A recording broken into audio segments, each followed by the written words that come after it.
Grace. A.C. Bhaktivedanta Swami Srila Prabhupada Ki Jai. ISKCON Svandracharya Srila Prabhupada Ki Jai. Grantaraj Srimad Bhagavad Gita Ki Jai. Shri Shri Radha Radhanath Ki Jai. ISKCON Newcastle Yatra Ki Jai. Go Premanande. All glories to the assembled devotees. All glories to the assembled devotees.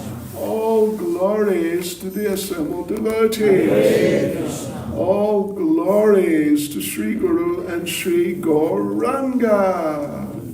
All glories to Srila Prabhupada.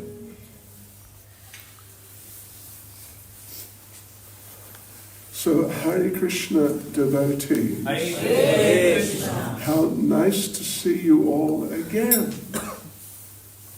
And yes, there's some new devotees, am I right? Or just the old devotees? Oh, I thought there's some new ones. Maybe there's one or two young ones who I don't know.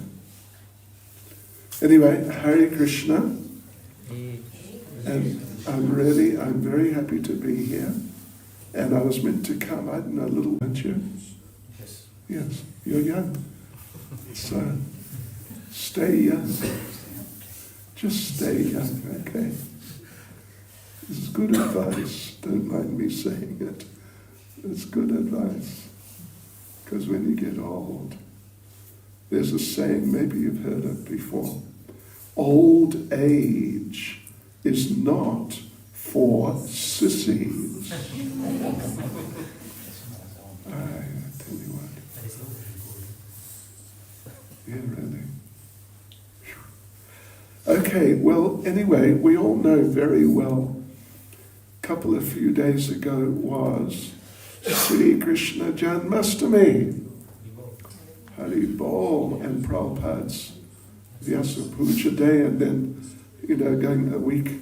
going back a week before that was Lord Balaram's appearance day. Another wonderful day. You had a festival? Yes. Oh, great. That's just wonderful. So I thought, if it's okay with you, and even if it's not, I'll just do it anyway, I thought I'd say a few words from Bhagavad Gita, Srimad Bhagavatam, about the appearance of Lord Krishna. Is that okay? Yes. No objections. So I will read. Well, first of all, can you please repeat after me? Om Namo Bhagavate Vasudevaya. Om Namo Bhagavate Vasudevaya.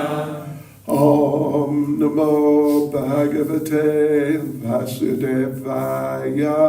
Om Namo Bhagavate Vasudevaya. Om Namo Bhagavate Vasudevaya. Om Namo Bhagavate Vasudevaya. So, first of all, I'll read a verse from Bhagavad Gita, famous verse, chapter 4, verse 8. Does everyone know that verse? Chapter 4, verse 8. Let me give a hint. Paritranaya. Something. Any of you think you may know that verse? Well, Subal Prabhu does. Of course he does. Let's try and do it responsively. Because in the old days, when I was a very new devotee, more than 50 years ago, we had no songbooks. We had a few sheets with a few songs, but not all the songs that we would sing. And so we just had to learn the songs by hearing. Yeah, it's traditional Vedic way of memorizing things. So let's see, I'll read the Sanskrit line by line, and you can respond, okay, each line. You get me? Yeah? Okay, here we go. Paritranaya sadhunam vinashaya chaduskritam dharma samstapanartaya sambhavami yuge yuge. That was pretty good. I'm quite impressed. Actually, that was good. Not bad at all. So yes, and the translation, Lord Krishna speaking, in order to deliver the pious and to annihilate the miscreants, as well as to re-establish the principles of religion, I advent myself millennium after millennium. And let's have a look here. Okay. I'm going to read just a little bit from the purport, and then there's something from a different purport, but it's addressing this verse, which I want to read, which is very interesting. So Srila Prabhupada says, according to Bhagavad Gita, a sadhu, holy man, is a man in Krishna consciousness. And devotees, do you know what a holy lady is called? A holy lady is called Sadhvi. Sadhvi. Sadhu is male. Sadhvi is the female form. Yes, okay. So a person may appear to be irreligious, but if he has the qualifications of Krishna consciousness wholly and fully, he is to be understood to be a sadhu. And duskritam applies to those who do not care for Krishna consciousness.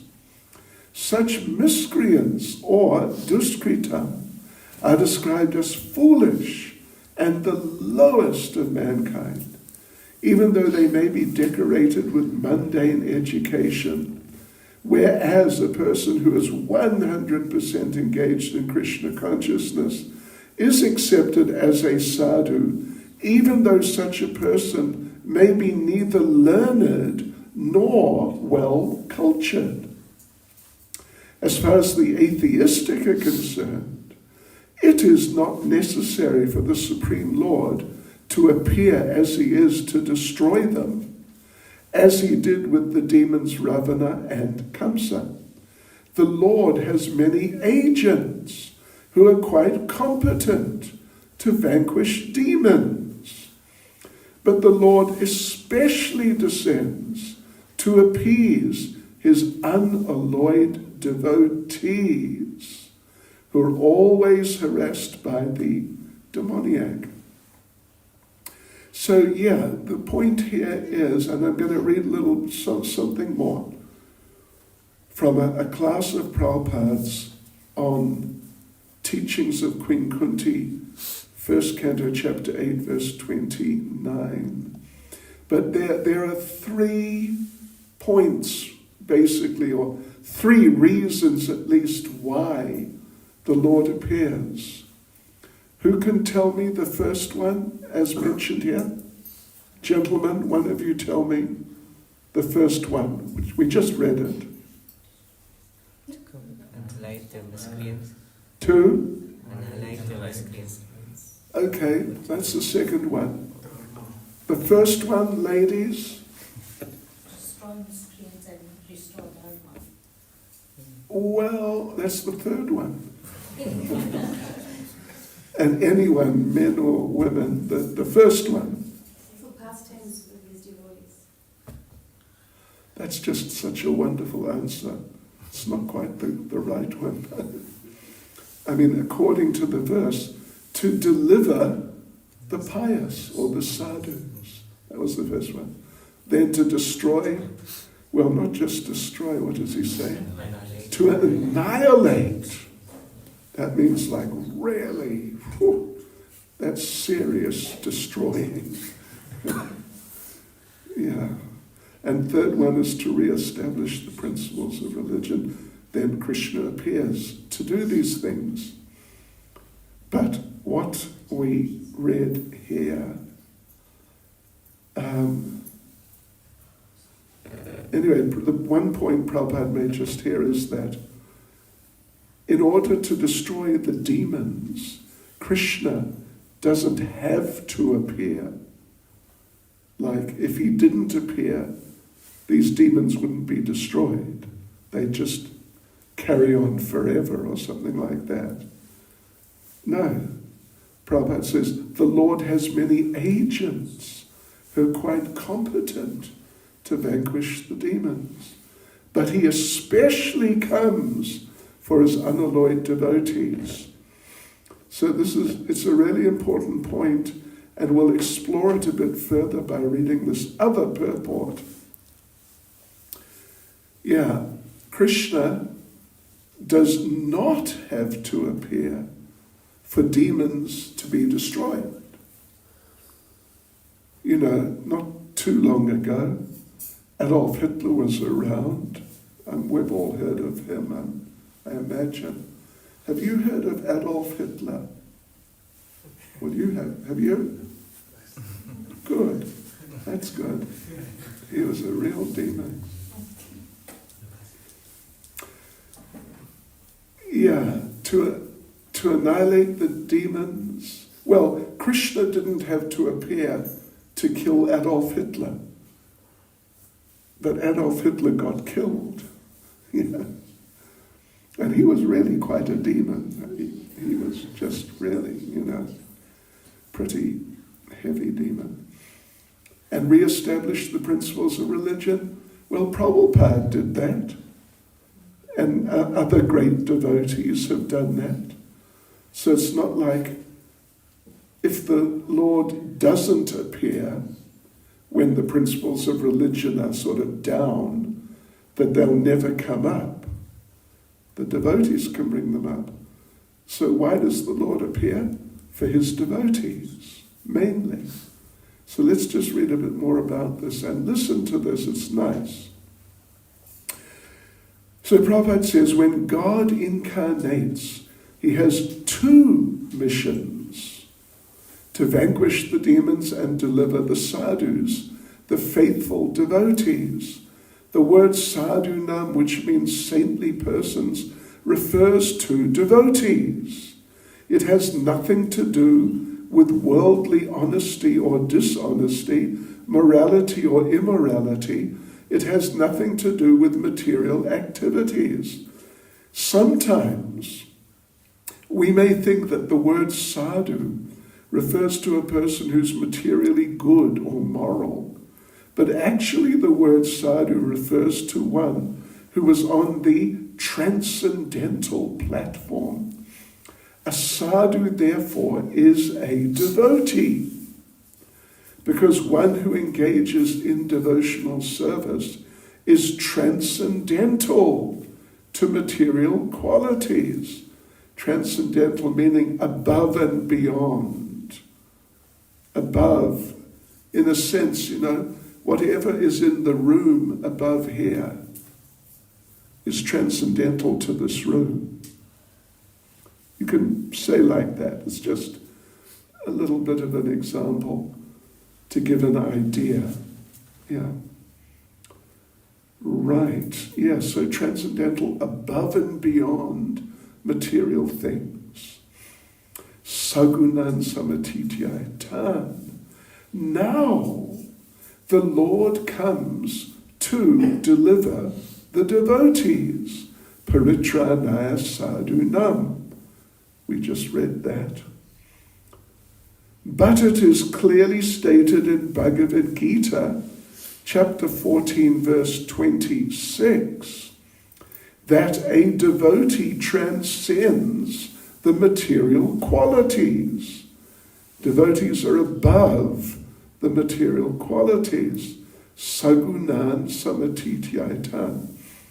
A devotee is in a transcendental position because he's no longer under the control of the three material modes of nature: goodness, passion, and ignorance. That's sabotage.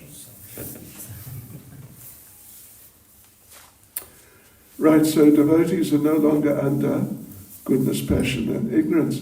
But if a sadhu, if a devotee is already delivered through being on the transcendental platform, then where is the necessity of delivering the devotee? Because the devotee is already above it all. So Krishna says he comes to deliver the devotees, but the devotees are already delivered. So what's the idea? Yes, right. So this question may arise. The Lord comes to deliver the devotee, but the devotee is already delivered. Therefore the word, well, Prabhupada's referring to a Bhagavatam verse, the word vidambanam, meaning bewildering, is used in this verse because this appears contradictory. That the Lord comes to deliver the devotees, but they're already delivered. So what is going on? It's strange. The answer to this contradiction is that a sadhu, a devotee, does not require deliverance. But because the devotee is very much anxious to see the Supreme Lord face to face, Krishna comes not to deliver him from the clutches of matter, from which he has already been delivered, but to satisfy his inner desire to get the association of the Lord. Just as a devotee wants to satisfy the Lord in all respects, the Lord even more wants to satisfy the devotee. Such are the exchanges of loving affairs. Even in our ordinary dealings, if we love someone, we want to satisfy him or her.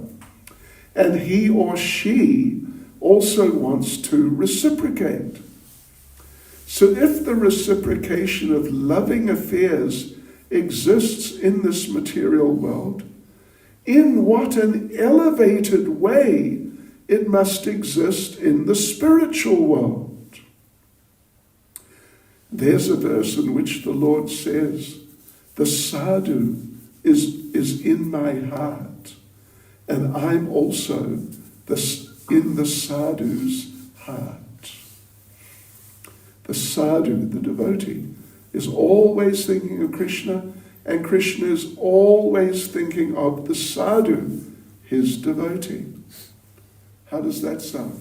Interesting? Did you catch all of that? You were listening? Yeah, okay. Let's just chant a couple of prayers.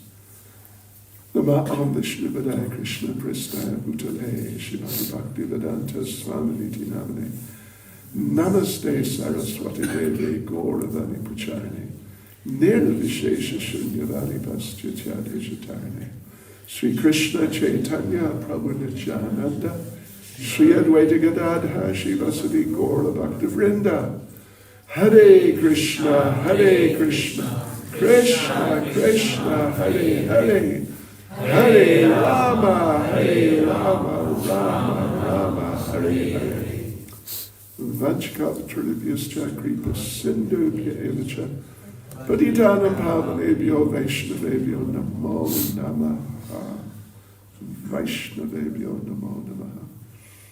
So this is very nice. And this is something which a lot of people, maybe even a lot of devotees, don't really get so clearly that there are these three reasons why the Lord appears. For example, in the same 4th chapter, actually, but of Bhagavad Gita, but a couple of verses before, Lord Krishna explains how he gave the knowledge, same knowledge, to the sun god, Vivasvan, and Vivasvan passed it on to other kings, because he's a king, Vivasvan, sun god, but sun god is a king. So then Krishna explains that then it was passed on through the ages, through this chain of saintly kings, but somehow the succession was broken. And then Krishna says to Arjuna, and therefore I am now speaking this to you, because you're my devotee and my friend. Yeah. So he is re-establishing the principles of religion, actually, in this particular case, by speaking Bhagavad Gita to Arjuna. But, as we mentioned, Srila Prabhupada, and not only Srila Prabhupada, but he, of course he's very close to us and we know a lot about him. Srila Prabhupada came and, particularly with the Westerners, but with the Hindu people also, that, everyone was sort of fumbling around in their attempts to be religious in this way or that way or some other way. But they generally didn't have the idea clearly in mind that what we must do is surrender to Krishna. Am I right? I think I'm right, yeah. Even amongst the Hindu people. Definitely some did, but so many had just other ideas. Surrender to Lord Shiva or Ganesh or Durga or do some yoga or some meditation or something. Do some havan, but not exactly to surrender to Krishna. And, and what to speak of just the ordinary Western people. And like I mentioned Russia just some minutes ago about what it's like there when it's cold. Yeah, but in Russia, we have a lot more devotees than in South Africa. We have a lot more. Of course, the population is 3 times, maybe 4 times the general population. It's around 160 million. We're sort of 45 or 50 or something. Yeah, so, there's more of them, but there's loads and loads of devotees. In every city, there's a whole community of devotees, and it's expanding all the time. And they're Russians. They're Russians who never knew anything about these things at all. So, and how did that happen? Because of Prabhupada. Either directly or indirectly. Prabhupada or his representatives, they got Krishna consciousness from. And even now, in India, I don't know if you go to India much, but ISKCON is sort of exploding in size in India. It's amazing. It is truly amazing. Just in Delhi, how many temples in Delhi? 20. 20, he said. And these are like the real thing, not, little house, although this is nice, but, these are big, purpose-built temples, like the Radharanath temple, or bigger, yeah. Sure, and so millions of people. are taking to Krishna consciousness in India. Millions. Right, and that's Prabhupada, or through the influence of Prabhupada, or the influence of people who Prabhupada influenced. Right. And then, all these demons. Krishna came to kill Kamsa, and he came as Lord Ram to kill Ravana, and then Lord Nrsimhadev to kill Hiranyakashipu, and so on. There are various others we know of. But Adolf Hitler, Krishna didn't come. Stalin, Russia, around the same time as Hitler, Stalin killed more of his own country people than all the people killed in the Second World War. Yeah, it's just phenomenal. His own countrymen. But Krishna didn't come. So what do we think that, Krishna was negligent. He should have come. But, I think Stalin or Hitler, they weren't really bad enough. You have to be worse for Krishna to come. Yeah, but still, they're both dead. And Mr. Putin, have you heard of him? What's going on, if you keep up with world affairs? Don't tell him, I shouldn't say. But he appears to be a bit of a demon. Krishna's not going to appear to kill him.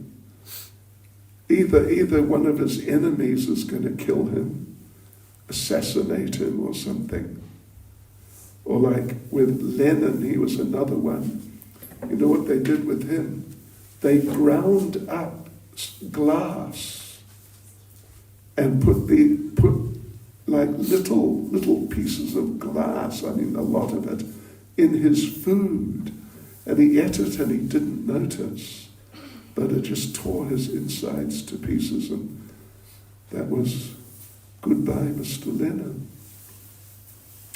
Yeah, so either some other demon will kill these demons, or just old age or disease. Yeah. So therefore the point is that even though Krishna says this here, it's a very well-known verse, to deliver the devotees or the pious, destroy, annihilate the demons, re-establish principles of religion. He does come sometimes to do those things.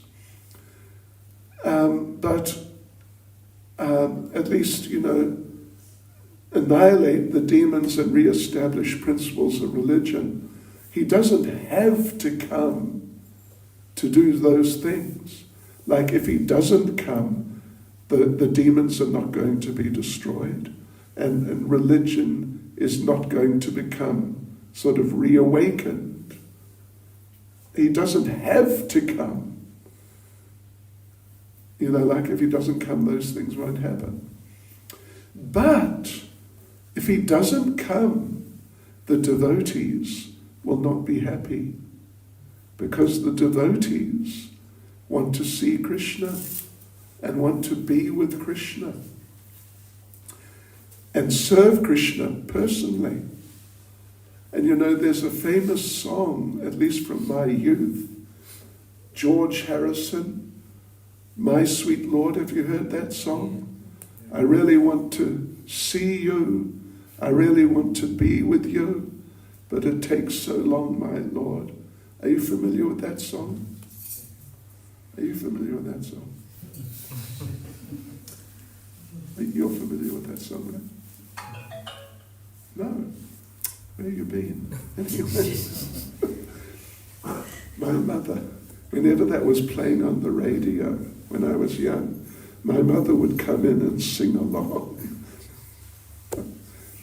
So that's, George Harrison was, he died about, 20 years ago or something.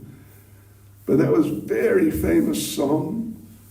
And he was himself, he was extremely famous.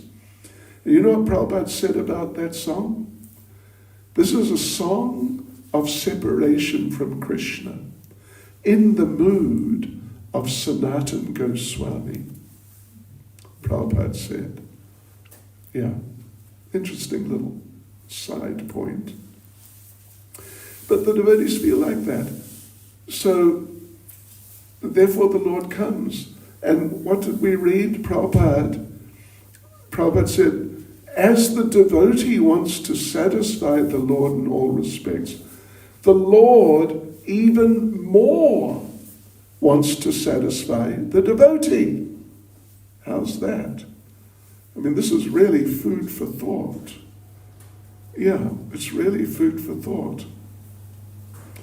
So what now? Do we expect that Lord Krishna is going to appear here in Newcastle because the devotees want him to?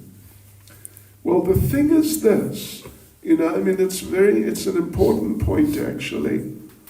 We might feel that, Krishna, come on, you got to appear. But you know what? Krishna has appeared in Newcastle. He's appeared there. These small deities from Ladysmith, right? Yeah. And anyway, that's just a little unusual that they're here. But the big picture behind there of Radharani, Krishna's there. He is there. Yeah. And he is there no less, in the picture, no less than if he walked in through the door right now and said, Hari Bol. Seriously. And if we work on our Krishna consciousness, the more we work on our Krishna consciousness, the more it will become apparent to us that he's there, like on the altar. He's there in his holy names. Prabhuji was singing the kirtan. What a nice kirtan. And Krishna was with us. He was with us in his holy name. When you become more advanced, then you will feel Krishna dancing on your tongue when you have kirtan. And someone might think, oh yeah, sure. Ha ha ha. But no, it's true. It's actually true. You've got to become more advanced. We're trying our best, I know that, but we've got to keep working on it. And in due course that will happen. And in due course we will actually see him in the sound vibration. Now there's an interesting little passage in Srimad Bhagavatam. There's some narration involving Narada Muni, famous devotee who travels around preaching to people. He appears in the Bhagavatam quite frequently. So there, Prabhupada, in one purport, he makes the comment, we would like to thank Narada Muni for appearing in the pages of Srimad Bhagavatam. And again we might think, what is this? But actually, as far as Prabhupada's concerned, Narada Muni's there. Because he is there. And even Bhagavad Gita, this is a form of Krishna. It's a form of Krishna. You've heard of Vapu and Vani? Have you heard of those terms? You heard of those terms? No, you've heard of them now, okay. Vapu means the physical form of a person, of any person, or particularly when we're talking of Krishna, or Prabhupada. Their